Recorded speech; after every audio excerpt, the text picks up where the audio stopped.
Sous la pluie battante de Séoul, Ji-yeon courait, son cœur battant à tout rompre, comme si chaque goutte d'eau portait le poids de ses regrets. Elle avait tout perdu en une seule nuit, l'amour, la confiance et peut-être même elle-même.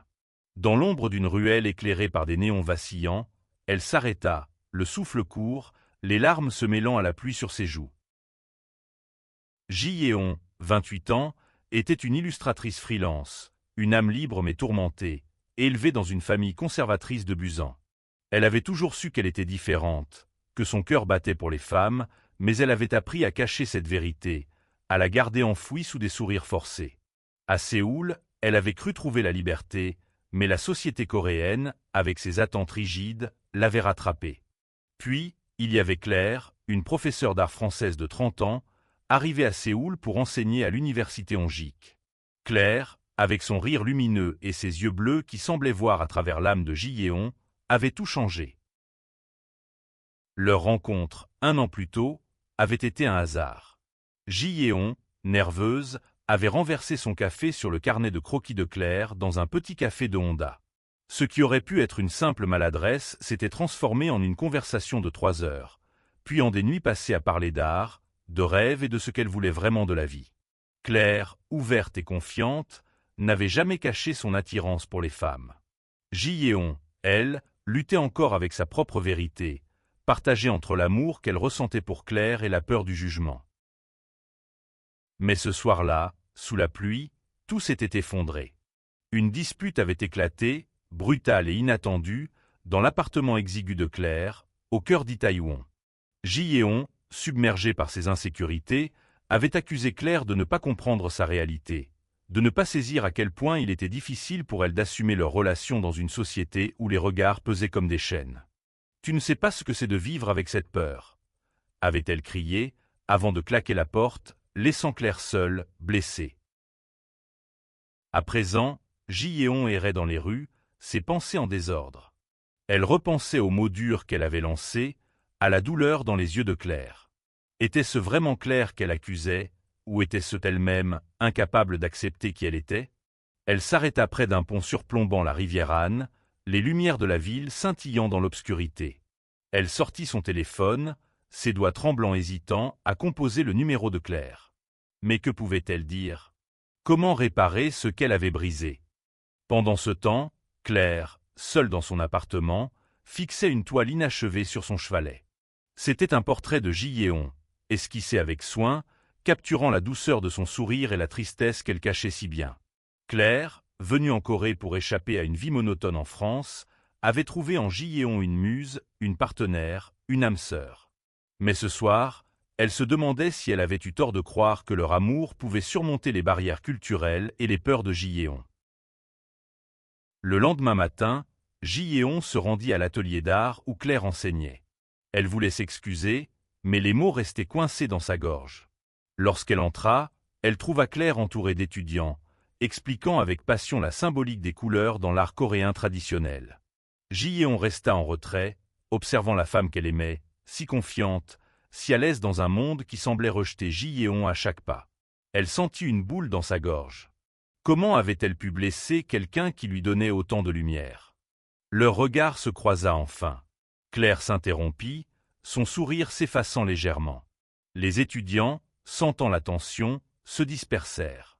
Ji-yeon s'avança, le cœur battant. « Je suis désolée » murmura-t-elle, sa voix tremblante. Claire, les bras croisés, ne répondit pas immédiatement. « Tu m'as fait mal, Ji-yeon » dit-elle enfin, sa voix douce mais ferme. « Mais je veux comprendre.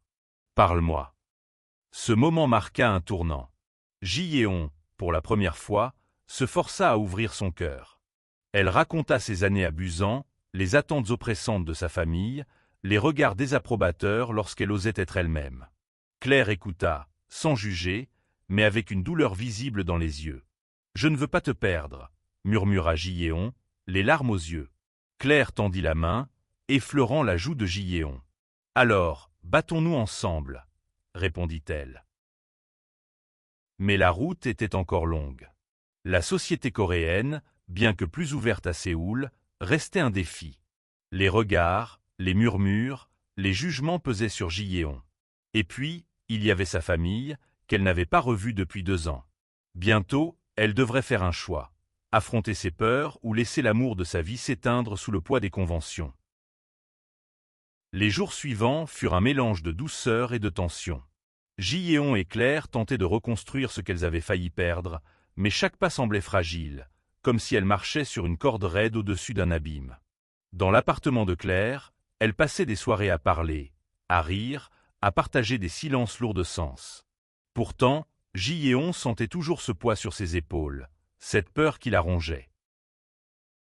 Un soir, alors qu'elles partageaient un dîner simple, des kimbap faits maison et un verre de soju, Claire aborda un sujet que Ji-yeon évitait depuis longtemps. « Et ta famille » demanda-t-elle doucement, ses yeux cherchant ceux de Ji-yeon.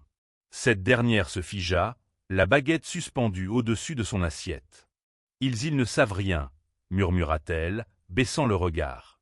Claire posa une main sur la sienne. « Tu ne peux pas continuer à te cacher d'eux, Ji-yeon. Pas si tu veux être libre. » Ji-yeon sentit une vague de panique l'envahir. Sa famille, ancrée dans les traditions de Busan, n'avait jamais abordé des sujets comme l'homosexualité. Son père, un homme sévère mais aimant, dirigeait une petite entreprise de pêche. Sa mère, douce mais soumise aux attentes sociales, passait ses journées à s'occuper de la maison. Ji-yeon savait que leur révéler la vérité risquait de briser le fragile équilibre de leur relation. Pourtant, en regardant Claire, elle se demandait si elle pouvait continuer à vivre dans le mensonge. Quelques jours plus tard, un événement inattendu bouleversa tout. Ji-yeon reçut un appel de sa mère. Sa voix, habituellement calme, tremblait. « Ton père est malade, Ji-yeon.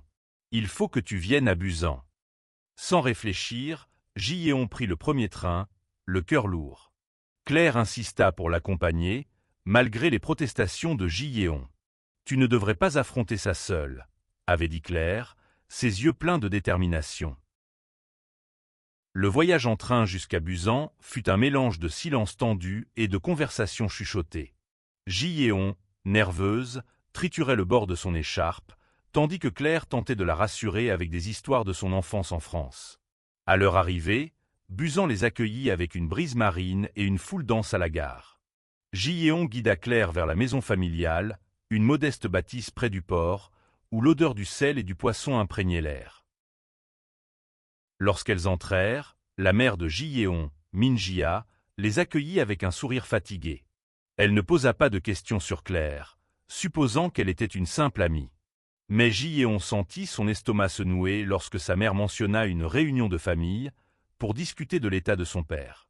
Claire, sentant la tension, proposa de rester à l'hôtel, mais Ji-yeon, dans un élan de courage, insista pour qu'elle reste. « Tu es ma famille aussi » murmura-t-elle, si bas que Claire seule l'entendit. Le père de Ji-yeon, Dong-go, était alité, affaibli par une maladie pulmonaire. Lorsqu'il vit sa fille, ses yeux s'illuminèrent, mais il remarqua vite la présence de Claire. « Qui est-ce » demanda-t-il d'une voix rauque. Ji-yeon, prise de court, présenta Claire comme une collègue, mais son hésitation n'échappa pas à sa mère. Le dîner ce soir-là fut tendu, ponctué de silences pesants et de regards curieux. Le lendemain, alors que Ji-yeon aidait sa mère à préparer le repas, Min-jia aborda le sujet. « Cette Claire, elle est plus qu'une amie, n'est-ce pas » Ji-yeon sentit son cœur s'arrêter. Elle voulut nier, mais les mots restèrent coincés. À sa surprise, sa mère posa une main sur son épaule. « Je ne comprends pas tout, Ji-yeon, mais je vois l'amour dans tes yeux. Parle-moi. » Ces mots, simples mais sincères, brisèrent quelque chose en Ji-yeon.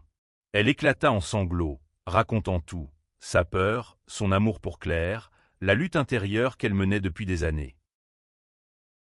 Min-jia écouta, silencieuse, son visage marqué par l'inquiétude mais aussi par une tendresse inattendue. « Je ne veux pas te perdre, ma fille, » dit-elle enfin. « Mais je ne veux pas non plus que tu vives dans l'ombre. » Ces mots, bien que pleins de promesses, ne dissipèrent pas toutes les craintes de Ji-yeon. Son père, elle le savait, serait plus difficile à convaincre. À Busan, les jours suivants furent un tourbillon d'émotions. Ji-yeon passait ses journées entre l'hôpital, où son père recevait des soins, et la maison familiale, où elle tentait de maintenir un semblant de normalité. Claire, toujours à ses côtés, se montrait patiente, mais Ji-yeon voyait dans ses yeux une douleur discrète, celle de se sentir en marge, une étrangère dans un monde qui n'était pas le sien. Un après-midi, alors que Ji-yeon aidait son père à marcher dans le jardin de l'hôpital, il aborda un sujet qu'elle redoutait. « Cette femme, Claire, pourquoi est-elle ici ?» demanda-t-il, son ton plus curieux que sévère. Ji-yeon, le cœur battant, choisit la vérité. « Papa, je l'aime, » dit-elle, sa voix tremblante mais ferme. Dong-go s'arrêta, son regard fixé sur l'horizon. « Tu sais ce que ça signifie, Ji-yeon. Ce que les gens diront. Ce que la famille dira. » Ji-yeon sentit les larmes monter, mais elle tint bon. « Je sais, papa. Mais je ne peux pas vivre en mentant. Pas plus longtemps. » À sa surprise, son père ne répondit pas immédiatement. Il posa une main sur son épaule, un geste rare, et murmura « J'ai besoin de temps ». Ce n'était pas une acceptation, mais ce n'était pas un rejet non plus. Pour Ji-yeon, c'était un début. De retour à Séoul, Ji-yeon et Claire reprirent leur routine, mais quelque chose avait changé. Ji-yeon se sentait plus forte, comme si révéler une partie de sa vérité à sa famille l'avait libérée d'un poids. Pourtant, les défis ne manquaient pas. À l'université, des rumeurs commençaient à circuler sur Claire et sa relation avec une étudiante locale. Bien que Ji-yeon ne fût pas étudiante, les murmures étaient cruels, amplifiés par les préjugés d'une société encore réticente à accepter l'amour entre deux femmes. Un soir, un incident vint tout bouleverser. Lors d'une exposition d'art organisée par l'université, où Ji-yeon avait exposé certaines de ses illustrations, un groupe d'étudiants lança des remarques moqueuses sur une œuvre représentant deux silhouettes féminines entrelacées. Claire, présente, tenta de défendre Ji-yeon, mais la situation dégénéra. Un professeur conservateur intervint, accusant Claire de promouvoir des idées inappropriées. Ji-yeon, humilié, quitta l'exposition en larmes, suivi par Claire. Dans la rue, sous un lampadaire vacillant, Ji-yeon explosa. « Pourquoi est-ce si difficile? Pourquoi ne puis-je pas juste t'aimer sans que le monde entier me juge ?» Claire, les yeux brillants, prit son visage entre ses mains. Parce que l'amour, le vrai, demande du courage. Et toi, Ji-yeon, tu es plus courageuse que tu ne le penses. Ces mots restèrent gravés dans l'esprit de Ji-yeon. Elle décida qu'il était temps d'affronter ses peurs, non seulement pour elle-même, mais pour Claire, pour leur amour. Elle commença à s'impliquer dans une association locale pour les droits des personnes LGBTQ+, un pas audacieux dans une société où de tels groupes étaient encore discrets. Avec Claire à ses côtés, elle organisa une petite exposition indépendante, mettant en avant des artistes queer coréens. L'événement, bien que modeste, attira l'attention, et pour la première fois, Ji-yeon sentit qu'elle n'était pas seule. Mais la pression sociale ne disparaissait pas. Les réseaux sociaux, impitoyables, amplifiaient les critiques. Ji-yeon reçut des messages anonymes, certains bienveillants, d'autres cruels. Claire, elle, faisait face à des tensions à l'université, où son contrat était menacé. Pourtant, au milieu de cette tempête, leurs liens se renforçaient. Chaque épreuve semblait les rapprocher, comme si l'amour qu'elles partageaient était plus fort que les obstacles. L'exposition indépendante de Ji-yeon marqua un tournant. Pour la première fois, elle se sentait vue, non pas comme une ombre cachée derrière des mensonges, mais comme une femme qui aimait et qui créait. Les œuvres exposées, vibrantes et audacieuses, racontaient des histoires d'amour, de lutte et de résilience. Claire, en tant que co-organisatrice, rayonnait de fierté, mais elle ne pouvait ignorer les tensions croissantes autour d'elle. Un soir, après l'exposition, Ji-yeon reçut un appel inattendu de son frère aîné, Min-so, qu'elle n'avait pas vu depuis des années. Il avait entendu parler de l'exposition via les réseaux sociaux et voulait la rencontrer. Nerveuse, Ji-yeon accepta, mais à une condition, Claire serait là. Min-so, un homme d'affaires prospère de 35 ans, arriva à Séoul avec une expression indéchiffrable. Lorsqu'il vit Claire, son regard se durcit légèrement, mais il resta courtois. La rencontre eut lieu dans un restaurant discret d'un sadon. Min-so, direct comme à son habitude, aborda le sujet sans détour. « Ji-yeon, tu sais ce que les gens disent abusant. Ils parlent de toi, de ça. Il désigna Claire d'un regard. Ji-yeon sentit la colère monter, mais Claire posa une main apaisante sur son bras. « Min-so, je respecte votre famille, » dit Claire en coréen hésitant mais sincère. « Mais j'aime votre sœur. Et je ferai tout pour la protéger. » Min-so resta silencieux, observant les deux femmes. Puis, à la surprise de Ji-yeon, il soupira. « Je ne comprends pas tout ça, Ji-yeon. Mais tu es ma sœur. Si c'est ce qui te rend heureuse, je veux essayer de comprendre. » Ce n'était pas une approbation totale, mais c'était un pas. Ji-yeon sentit les larmes monter, mais cette fois, elles étaient teintées d'espoir. Cependant, les défis continuaient. À l'université, Claire fut convoquée par le conseil d'administration. Les rumeurs sur sa relation avec Ji-yeon avaient pris de l'ampleur, et certains collègues l'accusaient d'influencer les étudiants de manière inappropriée. Claire, blessée mais déterminée, défendit son intégrité et son droit à aimer qui elle voulait.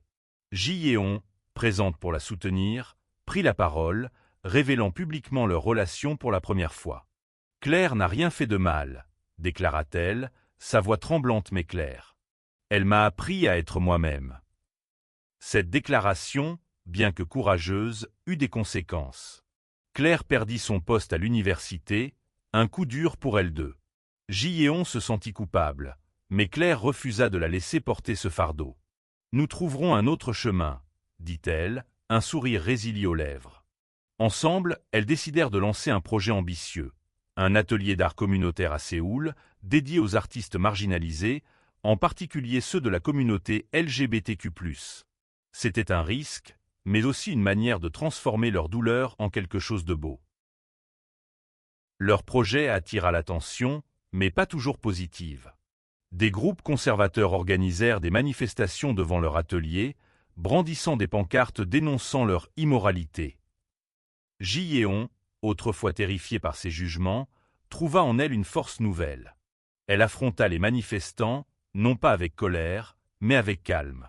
« Vous n'avez pas à m'aimer, » dit-elle lors d'une confrontation filmée par des passants. « Mais vous n'avez pas le droit de m'empêcher d'aimer. » Cette vidéo devint virale, suscitant un débat national. Pour la première fois, Ji-yeon et Claire sentirent qu'elles n'étaient pas seules. Des messages de soutien affluèrent, de jeunes Coréens partageant leurs propres histoires, remerciant Ji-yeon pour son courage. Mais avec cette visibilité vint aussi une pression accrue. Ji-yeon reçut un ultimatum de sa famille, revenir à Busan pour se reprendre ou être coupé de leur vie. L'ultimatum de la famille de Ji-yeon pesa lourd sur son cœur. Elle passa des nuits blanches, déchirée entre son amour pour Claire et son lien avec sa famille. Claire, bien qu'inquiète, lui donna l'espace nécessaire pour réfléchir, tout en continuant à travailler sur leur atelier. L'espace, bien que modeste, commençait à prendre vie, rempli de toiles, de sculptures et d'histoires de ceux qui, comme Ji-yeon, cherchaient un refuge pour être eux-mêmes. Un jour, Ji-yeon reçut une lettre de sa mère. À l'intérieur, une simple phrase « Viens à la maison. Nous devons parler ». Sans savoir si c'était une invitation ou une condamnation, Ji-yeon décida de retourner à Busan, cette fois seule. Claire, bien qu'inquiète, la soutint. « Quoi qu'il arrive, je serai là », promit-elle, embrassant Ji-yeon avant son départ. À Busan, l'atmosphère était tendue. Son père, toujours affaibli, était assis dans le salon, sa mère à ses côtés. Min-so était là aussi, son regard plus doux qu'à leur dernière rencontre.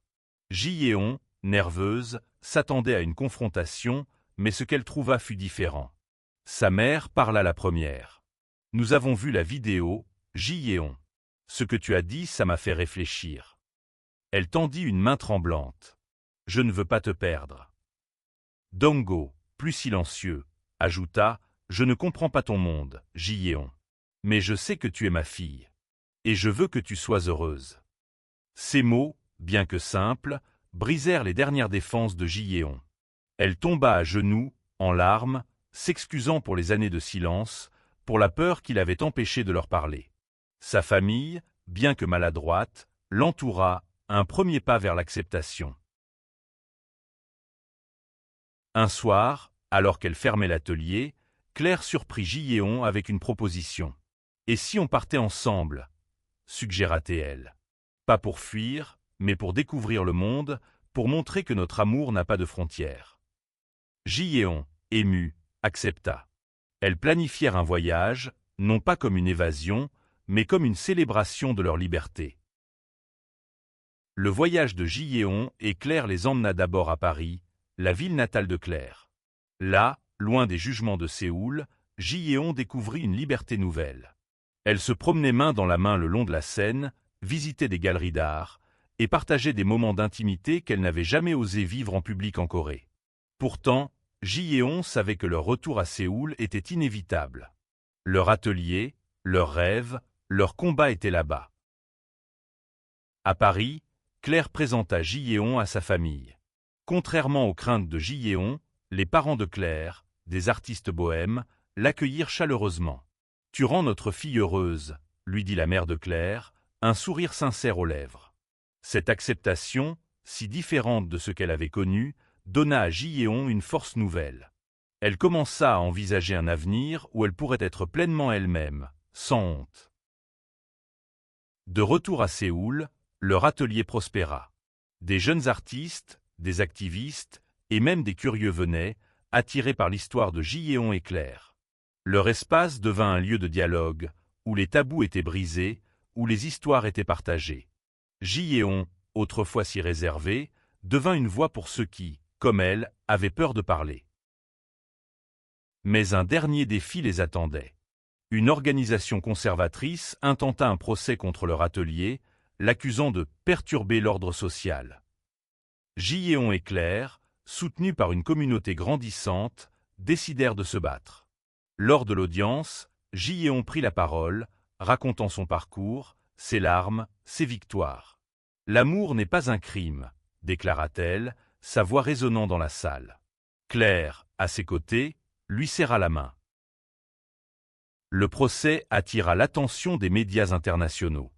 Des organisations pour les droits humains se rallièrent à leur cause, et la pression publique força le tribunal à rejeter les accusations.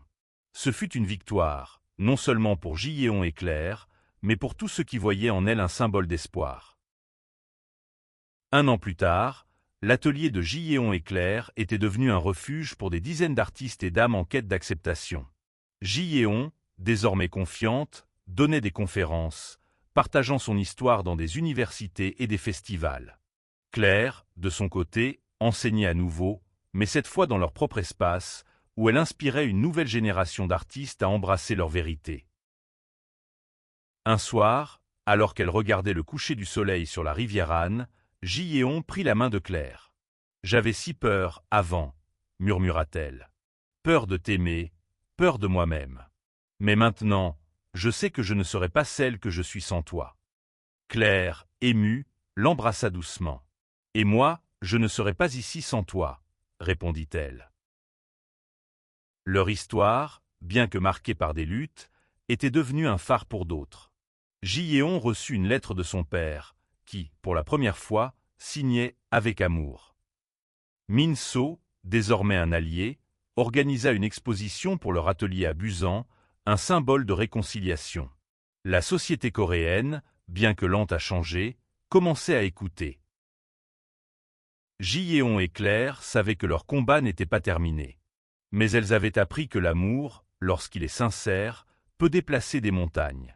Elles continuèrent à créer, à aimer, à se battre, prouvant au monde que la vérité, même douloureuse, est toujours plus forte que la peur.